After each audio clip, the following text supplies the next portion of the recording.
ಕರ್ನಾಟಕದಲ್ಲಿ ಅತಿ ಹೆಚ್ಚು ಕಾಂಟ್ರವರ್ಸಿಗಳಿಗೆ ಒಳಗಾಗಿರುವ ನಟ ಅಂದರೆ ಅದು ಡಿ ಬಾಸ್ ಅಂತಾನೆ ಹೇಳ್ಬಹುದು. ಒಂದು ಸಲ ಸಿನಿಮಾಗಾಗಿ ಜಗಳ ಆದರೆ ಮತ್ತೊಮ್ಮೆ ಹೀರೋಯಿನ್ಸ್ ಜೊತೆ ಗಾಸಿಪ್ಗಳು, ಅಫೇರ್ಗಳು. ಒಂದ್ಸಾರಿ ನಿರ್ದೇಶಕರು, ನಿರ್ಮಾಪಕರ ಜೊತೆ ಗಲಾಟೆ ಆದರೆ ಮತ್ತೊಮ್ಮೆ ಹೋಟೆಲ್ನಲ್ಲಿ ಸಪ್ಲೈಯರ್ ಜೊತೆ ಮಾತಿನ ಚಕಾಮಕಿ. ಆದರೆ ಇವುಗಳನ್ನೆಲ್ಲ ಚಾಲೆಂಜಿಂಗ್ ಆಗಿ ತಗೊಂಡು ಹಿಟ್ ಮೇಲೆ ಹಿಟ್ಟು ಸಿನಿಮಾ ಕೊಟ್ಟಂತಹ ಚಾಲೆಂಜಿಂಗ್ ಸ್ಟಾರ್ ದರ್ಶನ್ ಹುಟ್ಟಿದಾಗಿನಿಂದ ಹೆಜ್ಜೆ ಹೆಜ್ಜೆಗೂ ಕಷ್ಟಗಳನ್ನು ಎದುರಿಸಿ ಮೆಟ್ಟಿ ನಿಂತು ಸಾಧಿಸೋದು ಇದೆಯಲ್ಲ, ಅದು ಸಾಮಾನ್ಯವಾದ ಕೆಲಸ ಅಲ್ಲ. ಅಂಥ ಸೂಪರ್ ಸ್ಟಾರ್ಗಳ ಜೀವನ ಎಷ್ಟೋ ಜನಕ್ಕೆ ಗೊತ್ತೇ ಇಲ್ಲ. ಬನ್ನಿ, ಇವತ್ತಿನ ಈ ವಿಡಿಯೋದಲ್ಲಿ ದರ್ಶನ್ ಅವರ ಬಗ್ಗೆ ಗೊತ್ತಿಲ್ಲದ ಕೆಲವು ವಿಚಾರಗಳನ್ನು ತಿಳಿಸ್ತೀವಿ. ಅದಕ್ಕೂ ಮುನ್ನ ನೀವೇನೋ ನಮ್ಮ ಚಾನಲ್ನ ಸಬ್ಸ್ಕ್ರೈಬ್ ಮಾಡಿಲ್ಲ ಅಂದರೆ ಸಬ್ಸ್ಕ್ರೈಬ್ ಮಾಡ್ಕೊಳ್ಳಿ. ಹಾಗೆಯೇ ಈ ವಿಡಿಯೋಗೆ ಒಂದು ಲೈಕ್ ಕೊಟ್ಟು ನಮ್ಮನ್ನು ಪ್ರೋತ್ಸಾಹಿಸಿ. ಹೌದು, ದರ್ಶನ್ ಅವರ ಮೂಲ ಹೆಸರು ಹೇಮಂತ್ ಕುಮಾರ್. ಇವರು ಹುಟ್ಟಿದ್ದು ಒಂದು ಸಾಮಾನ್ಯ ಮನೆತನದಲ್ಲ. ಇವರ ತಂದೆ ತೂಗುದೀಪ್ ಶ್ರೀನಿವಾಸ್ ಒಂದು ಕಾಲದಲ್ಲಿ ಇವರನ್ನು ನೋಡಿದ್ರೆ ಇಡೀ ಇಂಡಸ್ಟ್ರಿಯೇ ಗಡಗಡ ನಡುಗ್ತಾ ಇತ್ತು. ಪ್ರೇಕ್ಷಕರು ಕೂಡ ಇವರನ್ನ ಪರದೆಯ ಮೇಲೆ ನೋಡಿದ್ರೆ ಹೆದರುತ್ತಾ ಇದ್ರು. ಅಂತಹ ವ್ಯಕ್ತಿತ್ವ ತೂಗುದೀಪ್ ಶ್ರೀನಿವಾಸ್ ಅವರದ್ದು. 1977 ಫೆಬ್ರವರಿ 16 ಶಿವರಾತ್ರಿಯ ದಿನದಂದು ಮಧ್ಯಾಹ್ನ ಕೊಡಗಿನ ಪೊನ್ನಂಪೇಟೆಯ ರಾಮಕೃಷ್ಣ ಸೇವಾಶ್ರಮದಲ್ಲಿ ತೂಗುದೀಪ ಶ್ರೀನಿವಾಸ್ ಹಾಗೂ ಮೀನಾ ದಂಪತಿಯ ಹಿರಿಯ ಮಗನಾಗಿ ದರ್ಶನ್ ಜನಿಸ್ತಾರೆ. ಇವರ ಜನ್ಮನಾಮ ಹೇಮಂತ್ ಕುಮಾರ್. ಬಾಲ್ಯದ ವಿದ್ಯಾಭ್ಯಾಸವನ್ನು ಮೈಸೂರಿನಲ್ಲಿ ಮುಗಿಸ್ತಾರೆ. ಇವರ ಸಹೋದರಿ ದಿವ್ಯಾ, ಸಹೋದರ ದಿನಕರ್ ತೂಗುದೀಪ. ಇವರ ಮನೆಯಲ್ಲಿ ಎಲ್ಲರ ಹೆಸರುಗಳು ಡಿ ಇಂದಲೇ ಆರಂಭವಾಗ್ತವೆ. ಇದೇ ಕಾರಣಕ್ಕೆ ಮುಂದೆ ಹೇಮಂತ್ ಕುಮಾರ್ ತಮ್ಮ ಚಲನಚಿತ್ರ ಜೀವನವನ್ನು ಆರಂಭಿಸಿದಾಗ ತಮ್ಮ ಹೆಸರನ್ನ ದರ್ಶನ್ ಎಂದು ಬದಲಾಯಿಸಿಕೊಂಡ್ರು. ಡಿ ಅನ್ನೋದು ಅವರ ಮನೆತನಕ್ಕೆ ಲಕ್ಕಿ ಎಂದು ಅವರೇ ಹೇಳ್ಕೊಂಡಿದ್ದಾರೆ. ಅಷ್ಟೇ ಅಲ್ಲದೆ ಅವರಿಗೆ ಸಂಖ್ಯೆ 6 ಬಹಳ ಪ್ರಿಯ ಎಂದು ಹೇಳಲಾಗುತ್ತೆ. ಕಾರಣ ಇದು ಅವರ ಲಕ್ಕಿ ನಂಬರ್. ಇವರು ಹುಟ್ಟಿದ್ದು ಕೂಡ 16ನೇ ತಾರೀಕು. ನಿಮಗೆಲ್ಲ ಗೊತ್ತಿರೋ ಹಾಗೆ ಯಾವುದೇ ಒಳ್ಳೆಯ ಕೆಲಸಗಳನ್ನು ಮಾಡಲು ಅವರು 6ನೇ ತಾರೀಕಿನಂದೇ ಮಾಡ್ತಾರೆ. ಹೀಗೆ ಒಬ್ಬೊಬ್ಬರಲ್ಲಿ ಒಂದೊಂದು ನಂಬಿಕೆ ಇರುತ್ತೆ, ವಿಶ್ವಾಸಗಳಿರುತ್ತೆ. ಸಿನಿಮಾದಿಂದ ತಮ್ಮ ಕುಟುಂಬವನ್ನು ಸೊಗಸಾಗಿ ಪೋಷಿಸ್ತಾ ಇದ್ದ ತೂಗುದೀಪ್ ಶ್ರೀನಿವಾಸ್ ಕಿಡ್ನಿ ವೈಫಲ್ಯದಿಂದ ಹಾಸಿಗೆ ಹಿಡಿದಿದ್ರು.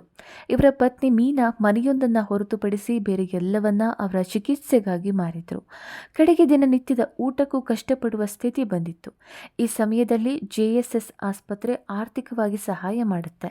ಇನ್ನು ಮೀನಾ ಅವರೇ ತಮ್ಮ ಪತಿಗೆ ತಮ್ಮದೇ ಕಿಡ್ನಿಯನ್ನು ದಾನ ಮಾಡ್ತಾರೆ. ಮೈಸೂರಿನ JSS ಕಾಲೇಜಿನಲ್ಲಿ ಪಾಲಿಟೆಕ್ನಿಕ್ ಡಿಪ್ಲೊಮೊವನ್ನು ಓದುತ್ತಿದ್ದ ದರ್ಶನ್ ಅವರು ಅದನ್ನು ಅರ್ಧಕ್ಕೆ ಬಿಟ್ಟು ಶಿವಮೊಗ್ಗದ ಖ್ಯಾತ ರಂಗತಂಡ ನೀನಾಸಂಗೆ ಸೇರಿ ಅಭಿನಯ ತರಬೇತಿಯನ್ನು ಪಡೆಯಲು ಆರಂಭ ಮಾಡ್ತಾರೆ. 1995ರಲ್ಲೂ ಹೇಮಂತ್ ಕುಮಾರ್ ಅವರು ಶಿವಮೊಗ್ಗದಲ್ಲಿ ಇದ್ದಾಗ ತೂಗುದೀಪ್ ಶ್ರೀನಿವಾಸ್ ಅವರು ತಮ್ಮ 52ನೇ ವಯಸ್ಸಿನಲ್ಲಿ ಹೃದಯಾಘಾತದಿಂದ ನಿಧನರಾಗ್ತಾರೆ. ನಂತರ ಸಂಸಾರದ ಸಾಕಾಣಿಕೆಗಾಗಿ ಮೀನಾ ಅವರು ಊಟದ ಮೆಸ್ಸನ್ನು ನಡೆಸ್ತಾರೆ. ದರ್ಶನ್ ಅವರು ತಮ್ಮ ಕುಟುಂಬಕ್ಕೆ ಸಹಾಯ ಆಗಲೆಂದು ಒಂದು ಹಸುವನ್ನು ಸಾಕಿ ಬೆಳಿಗ್ಗೆ 4 ಗಂಟೆಗೆ ಎದ್ದು ಮನೆಗಳಿಗೆ ಹೋಟೆಲ್ಗಳಿಗೆ ಹೋಗಿ ಹಾಲನ್ನು ಸಪ್ಲೈ ಮಾಡಿ ಮಾರ್ತಾ ಇದ್ರು. ಅಂತಹ ಕಷ್ಟಕರ ಜೀವನ ಅವರದ್ದಾಗಿತ್ತು. ತೂಗುದೀಪ್ ಶ್ರೀನಿವಾಸ್ ತಮ್ಮ ಸಿನಿ ಜೀವನದಲ್ಲಿ ಹಲವಾರು ನೋವುಗಳನ್ನು ಅನುಭವಿಸಿರ್ತಾರೆ. ಇದೇ ಕಾರಣಕ್ಕೆ ತಮ್ಮ ಮಕ್ಕಳು ಯಾವುದೇ ಕಾರಣಕ್ಕೂ ಚಿತ್ರರಂಗಕ್ಕೆ ಎಂಟ್ರಿ ಕೊಡಬಾರ್ದು ಎಂದು ಅವರು ಬಯಸಿರ್ತಾರೆ. ಬೇರೆ ಯಾವುದೇ ಕೆಲಸ ಮಾಡಲಿ, ನೌಕರಿ ಮಾಡಲಿ ಅಥವಾ ಜಮೀನು ಮಾಡಿಕೊಂಡು ಆರಾಮಾಗಿ ಜೀವನ ಕಳೀಲಿ, ಆದರೆ ಗಾಂಧಿನಗರದ ಸಹವಾಸ ಎಂದಿಗೂ ಬೇಡ ಎಂದು ಅವರು ನಿರ್ಧಾರ ಮಾಡಿದರು. ಇದೇ ಕಾರಣಕ್ಕೆ ಅವರು ಬೆಂಗಳೂರಿನಿಂದ ದೂರವಾಗಿ ಮೈಸೂರಿನಲ್ಲಿ ವಾಸವಾಗಿದ್ದರು. ದರ್ಶನ್ ಚಿತ್ರರಂಗಕ್ಕೆ ಹೋಗೋದು ತೂಗುದೀಪ್ ಶ್ರೀನಿವಾಸ್ ಅವರಿಗೆ ಸುತರಾಮ್ ಇಷ್ಟ ಇರಲಿಲ್ಲ. ಆದರೂ ಹಠ ಮಾಡಿ ತಾಯಿಯ ಪ್ರೋತ್ಸಾಹದಿಂದ ಹೇಮಂತ್ ಕುಮಾರ್ ನೀನಾಸಂನ ಸೇರ್ತಾರೆ. ಇಲ್ಲಿ ಅವರ ರಂಗ ಪ್ರವೇಶಕ್ಕೆ ಮೊದಲು ಅಲಂಕಾರ ಮಾಡಿದ್ದೆ ಮಂಡ್ಯ ರಮೇಶ್. ಇದಕ್ಕೂ ಮೊದಲು ಮೈಸೂರಿನಲ್ಲಿ 4-5 ಬಾರಿ ಮಾಡಲಿಂಗ್ ಕೂಡ ಮಾಡಿದ್ರು. ನೀನಾಸಂ ನಂತರ ಅಭಿನಯದ ಅವಕಾಶ ಅರಸಿ ಬೆಂಗಳೂರಿಗೆ ಬಂದ ಹೇಮಂತ್ ಕುಮಾರ್ಗೆ ಬೇಗನೆ ನಿರಾಸೆ ಆಯಿತು. ಕಾರಣ ಇವರಿಗೆ ಯಾರೂ ಕೂಡ ಚಾನ್ಸ್ ಕೊಡೋದಿಲ್ಲ. ಹೀಗಾಗಿ ನಿರ್ದೇಶಕರು ಹಾಗೂ ನಿರ್ಮಾಪಕರ ಮನೆಗಳಿಗೆ ದಿನನಿತ್ಯ ಅಲೆದಾಡ್ತಾ ಇದ್ರು. ಆದರೂ ಕೂಡ ಇವರಿಗೆ ಗಾಂಧಿನಗರದಲ್ಲಿ ಚಾನ್ಸ್ ಸಿಗೋದಿಲ್ಲ. ಹೇಗಾದರೂ ಮಾಡಿ ಸಿನಿಮಾ ಇಂಡಸ್ಟ್ರಿಗೆ ನುಗ್ಗಲೇಬೇಕು ಎಂದು ಲೈಟ್ ಬಾಯ್ ಆಗಿ ಸಿನಿ ಪ್ರಯಾಣವನ್ನು ಆರಂಭ ಮಾಡ್ತಾರೆ.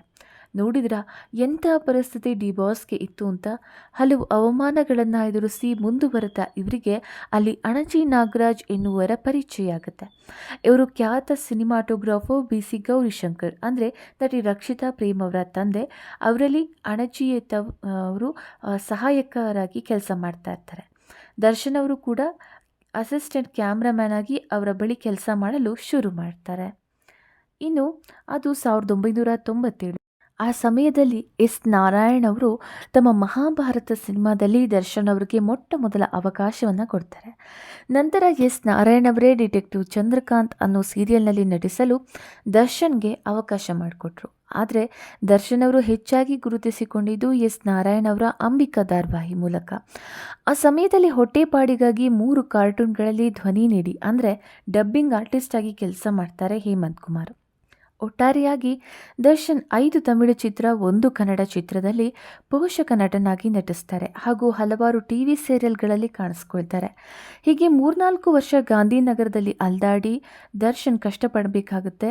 ಇನ್ನು ಅದು 2002 PN ಸತ್ಯ ನಿರ್ದೇಶನದ ಮೆಜೆಸ್ಟಿಕ್ ಸಿನಿಮಾದಲ್ಲಿ ನಾಯಕ ನಟನಾಗಿ ಮೊಟ್ಟ ಮೊದಲ ಬಾರಿಗೆ ಕನ್ನಡ ಚಿತ್ರರಂಗವನ್ನು ಪ್ರವೇಶ ಮಾಡ್ತಾರೆ. ಈ ಚಿತ್ರ ಅದ್ಭುತ ಪ್ರತಿಕ್ರಿಯೆ ಪಡೆದು ಹಲವು ಚಿತ್ರಮಂದಿರಗಳಲ್ಲಿ ಶತದಿನಗಳನ್ನು ಪೂರೈಸಿದೆ. 2003ರಲ್ಲಿ ತೆರೆಕಂಡ ಕರಿಯ ಚಿತ್ರ ಕೂಡ ಒಳ್ಳೆಯ ಪ್ರಶಂಸೆ ಪಡೆದು 800 ದಿನಗಳ ಕಾಲ ಚಿತ್ರಮಂದಿರಗಳಲ್ಲಿ ಓಡಿ ದಾಖಲೆಯನ್ನು ಬರೆಯುತ್ತೆ. ನಂತರ ಬಂದ ಕೆಲವು ಚಿತ್ರಗಳು ಯಶಸ್ವಿಯಾಗುವುದಿಲ್ಲ. ಈ ಸಮಯದಲ್ಲಿ ತೆರೆಕಂಡ ಕಲಾಸಿ ಪಾಳ್ಯ 250ಕ್ಕೂ ಹೆಚ್ಚು ದಿನಗಳ ಕಾಲ ಪ್ರದರ್ಶನ ಕಂಡು ಯಶಸ್ವಿಯಾಗುತ್ತೆ. ಇಲ್ಲಿಂದಲೇ ನೋಡಿ ದರ್ಶನ್ ಹಾಗೂ ರಕ್ಷಿತಾ ಜೋಡಿ ಕನ್ನಡದಲ್ಲಿ ಹಲವಾರು ಹಿಟ್ ಚಿತ್ರಗಳನ್ನು ನೀಡುತ್ತೆ. ಇನ್ನು ಇದೇ ಸಮಯದಲ್ಲಿ ದರ್ಶನ್ ಅವರಿಗೆ ವಿಜಯಲಕ್ಷ್ಮಿ ಅನ್ನುವರ ಜೊತೆ ಪ್ರೇಮಾಂಕುರವಾಗಿತ್ತು. ಧರ್ಮಸ್ಥಳದಲ್ಲಿ ಕೆಮಿಕಲ್ ಇಂಜಿನಿಯರಿಂಗ್ ಮಾಡ್ತಾ ಇದ್ದ ವಿದ್ಯಾರ್ಥಿ ವಿಜಯಲಕ್ಷ್ಮಿ ಅವರನ್ನು 2003ರಲ್ಲಿ ದರ್ಶನ್ ಮದುವೆ ಆಗ್ತಾರೆ. ಈ ದಂಪತಿಗಳಿಗೆ ವಿನೀಶ್ ಎಂಬ ಪುತ್ರನಿದ್ದಾನೆ. ಆದರೆ ದರ್ಶನ್ ಅವ್ರಿಗೂ ಚಿತ್ರನಟಿ ಪವಿತ್ರ ಗೌಡ ಅವ್ರಿಗೂ ಸಂಬಂಧ ಇತ್ತು ಎಂದು ಹೇಳಲಾಗುತ್ತೆ. ಇದೇ ಕಾರಣಕ್ಕೆ ಮೀಡಿಯಾದಲ್ಲಿ ಹಲವಾರು ಊಹಾಪೋಹಗಳು ಉಂಟಾಗಿತ್ತು. ಪವಿತ್ರ ಗೌಡ ಸಾಮಾಜಿಕ ಜಾಲತಾಣದಲ್ಲಿ ಆಗಾಗ ದರ್ಶನ್ ಜೊತೆ ಇರುವ ಫೋಟೋಗಳನ್ನು ಹಂಚಿಕೊಂಡು ದರ್ಶನ್ ಅವರಿಗೆ ಮುಜುಗರ ಉಂಟು ಮಾಡಿದ್ರು. ದರ್ಶನ್ ಹಾಗೂ ಪವಿತ್ರ ಬಗ್ಗೆ ಗುಸುಗುಸು ನಡೆಯುತ್ತಿರುವಾಗಲೇ ದರ್ಶನ್ ಜೊತೆಗಿರುವ ಫೋಟೋಗಳನ್ನು ಶೇರ್ ಮಾಡಿ ಎಲ್ಲ ಅಭಿಮಾನಿಗಳ ಹುಬ್ಬೇರಿಸಿದ್ರು. ಈ ರೀತಿ ಪವಿತ್ರ ದರ್ಶನ್ ಜೊತೆ ಆಪ್ತವಾಗಿರುವ ಫೋಟೋಗಳನ್ನು ವೈರಲ್ ಮಾಡಿ ದರ್ಶನ್ ಅವರನ್ನು ಸಂಕಷ್ಟಕ್ಕೆ ಸಿಲುಕಿಸಿದ್ರು. ದರ್ಶನ್ ಬಾಲ್ಯದಿಂದಲೂ ಪ್ರಾಣಿಪ್ರಿಯ. ಕೆಲವು ಬಾರಿ ಅಮ್ಮನ ದುಡ್ಡನ್ನು ಕದ್ದು ಪಾರಿವಾಳ ಮತ್ತು ಮೀನುಗಳನ್ನು ಸಾಕಲು ತರ್ತಾ ಇದ್ರು. ಹಾಗೆಯೇ ಬೀದಿ ನಾಯಿಗಳನ್ನು ತಂದು ಅವುಗಳಿಗೆ ರಟ್ಟಿನ ಮನೆ ಮಾಡಿ ಮಲಗಿಸ್ತಾ ಇದ್ರು. ಇನ್ನು ರೋಡ್ನಲ್ಲಿ ಒಮ್ಮೆ ಶಾಲೆಗೆ ಹೋಗುವಾಗ ಕುದುರೆಯನ್ನು ನೋಡ್ಬಿಟ್ಟು ಅದನ್ನು ತಂದು ಸಾಕಬೇಕು ಅಂತ ಹೇಳಿ ಹಠ ಹಿಡಿದು ಕೊಡ್ತಿದ್ರು. ರಜಾ ದಿನಗಳಲ್ಲಿ ಮೈಸೂರಿನ ಮೃಗಾಲಯಕ್ಕೆ ಹೋಗ್ತಾ ಇದ್ದ ದರ್ಶನ್ಗೆ ಅಲ್ಲಿನ ನಿರ್ವಾಹಕರು ಒಂದು ಹುಲಿಯನ್ನು ನೋಡಿಕೊಳ್ಳಲು ಕೊಡ್ತಾ ಇದ್ರು. ಅಲ್ಲಿಂದಲೇ ಪ್ರಾಣಿಗಳೊಂದಿಗೆ ಅಪಾರವಾದ ನಂಟು ಹಾಗೂ ಜ್ಞಾನವನ್ನು ಹೊಂದಿದ್ರು. ಈಗಲೂ ಕೂಡ ಮೈಸೂರಿನ ಮೃಗಾಲಯದಲ್ಲಿರುವ ಹಲವು ಪ್ರಾಣಿಗಳನ್ನು ದರ್ಶನ್ ದತ್ತು ತೆಗೆದುಕೊಂಡಿದ್ದಾರೆ. ಹೌದು, ದರ್ಶನ್ ಅವರ ಜೀವನ ಹಲವಾರು ಏರುಪೇರುಗಳನ್ನು ಕಂಡಿದೆ. ಆದರೂ ಕೂಡ ಅವುಗಳನ್ನೆಲ್ಲ ಚಾಲೆಂಜಿಂಗ್ ಆಗಿ ತಗೊಂಡು ದರ್ಶನ್ ಜೀವನವನ್ನು ಸಾಗಿಸ್ತಾ ಇದ್ದಾರೆ. ನಿಜಕ್ಕೂ ಅವರು ಚಾಲೆಂಜಿಂಗ್ ಸ್ಟಾರೇ. ಏನೇ ಇರಲಿ, ಹೇಗೆ ಇರಲಿ, ಡಿ ಬಾಸ್ಗೆ ನಾವು ಆಲ್ ದ ಬೆಸ್ಟ್ ಹೇಳ್ತಾ ಈ ವಿಡಿಯೋವನ್ನು ಇಲ್ಲಿಗೆ ಮುಗಿಸ್ತಾ ಇದ್ದೀವಿ. ನಿಜಕ್ಕೂ ನೀವು ಕೂಡ ಡಿ ಬಾಸ್ ದರ್ಶನ್ ಅವರ ಅಭಿಮಾನಿಯಾಗಿದ್ದರೆ ಕಮೆಂಟ್ ಬಾಕ್ಸ್ನಲ್ಲಿ ಜೈ ಡಿ ಬಾಸ್ ಎಂದು ಕಮೆಂಟ್ ಮಾಡಿ ತಿಳಿಸಿ.